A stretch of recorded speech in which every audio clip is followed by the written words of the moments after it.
That looks nice.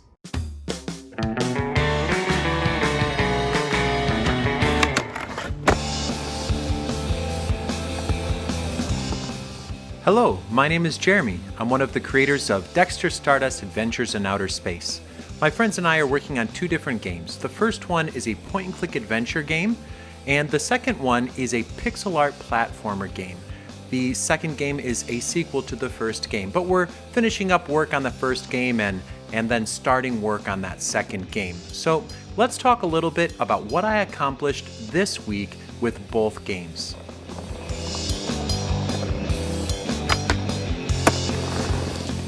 When I first decided to do the poster art, my first inclination was to create a very dynamic pose for both of these characters and create a poster around that and maybe create some danger with robot hands reaching out for them.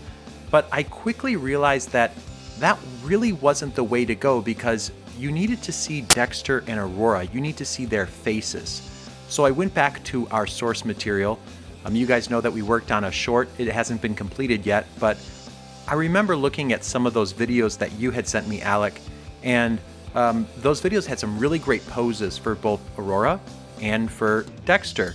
And what I wanted is I wanted to feature their faces on the poster more than the pose or more than the danger that they were in necessarily, because I want people to become acquainted with these characters. So I chose this one for Aurora, and I chose that one for Dexter. And I quickly got started on that. I put both of those photos into the program that I use, which is called Sketchbook Pro. I know a lot of people use Photoshop, but I really like using Sketchbook Pro. I just find it more intuitive. It has stripped down features, so instead of focusing on all the things that you could do, you're just focusing on the art itself. And then I took a pose from the game. You can actually see that right here.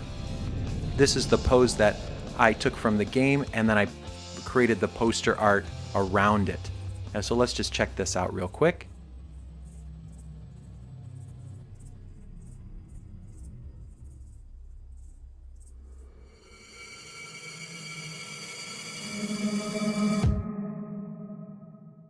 And there we go. I wanted to give the two characters a sense of danger, but again, I wanted them, their personalities, to be the primary focus.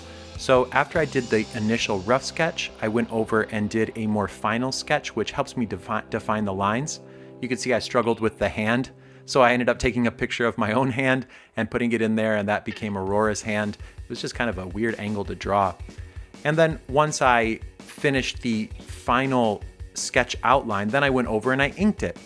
I know that a lot of artists, they more paint their pictures, but I just don't come from that discipline. My discipline is more illustration, so I'm very line focused and line oriented.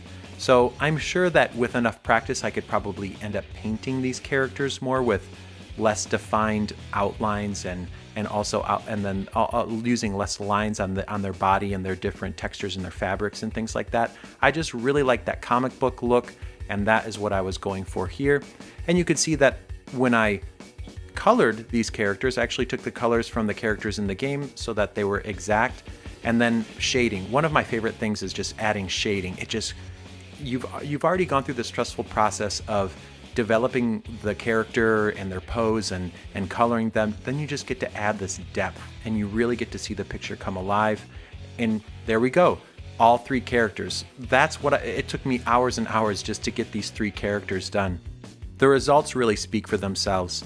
Then I took them back into Photoshop, and I do like using Photoshop for coloring and adding different elements. It's just really good at arranging images. It has a lot of instantaneous markers that pop up and things like that. But then I took artwork from the game and I put that in the background, and this right here is actually Dexter's home on Earth before Earth was destroyed. And then we can see the final poster right here.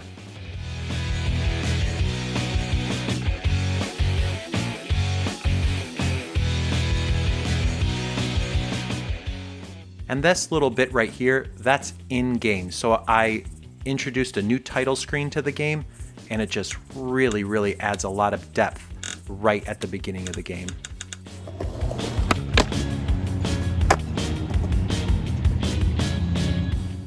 Now on to Dexter Stardust Season 2, which is the pixel art platformer. Like I had said in the last devlog, I wanted to create more NPCs, and the very first NPCs that you really encounter in the game are Sandy and Danny. Sandy and Danny are two characters that you meet in Dexter Stardust Season 1.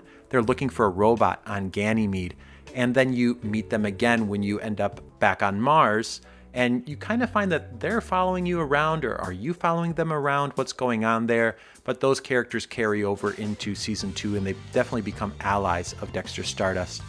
And these NPCs are not going to be primary characters. I would really call them secondary characters, or they have maybe even tertiary characters, but they really play a supporting role in Dexter Stardust. They're going to be there whenever the player needs a little bit of guidance, especially with what to do and what buttons to press for different moves. And we could see that I also had to create their dialogue portraits. And I used, again, the assets from Dexter Stardust Season 1, and I based the new pixel art off of them. And this is what it looks like in-game.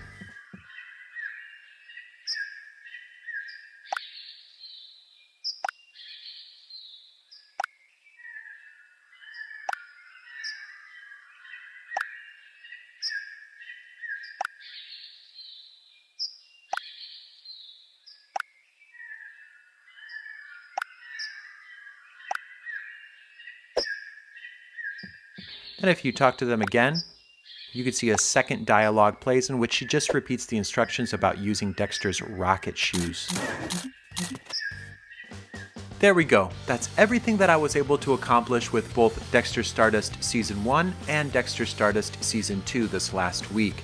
Next week, for Dexter Stardust Season 1, I have a friend who has agreed to play one of the characters. Actually, there's a bit of narration at the beginning and end of each episode that really ties the story together, and that character is a very key character in the entire Dexter Stardust story. So I'm really happy. I think on Monday evening we're going to do a little conference call, and he has some recording equipment at his house, so we're going to be able to get that done. And I think Munk Alejandro, you said that you were looking for some other people to play some of the other characters, which is really exciting. Going to hear some auditions, so we're going to see who really fits those characters.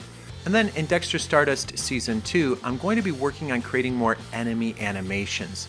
I have that little enemy, Vanguard Mini, but the main Vanguard, I need to develop that character, what that character looks like and how it functions and what kind of attacks it has. I think I want there to be a melee version of that character and also a projectile version of that character. So next week is looking to be really interesting, and I can't wait to give you guys an update when it's all done. You guys take care and stay safe. See you in the next one.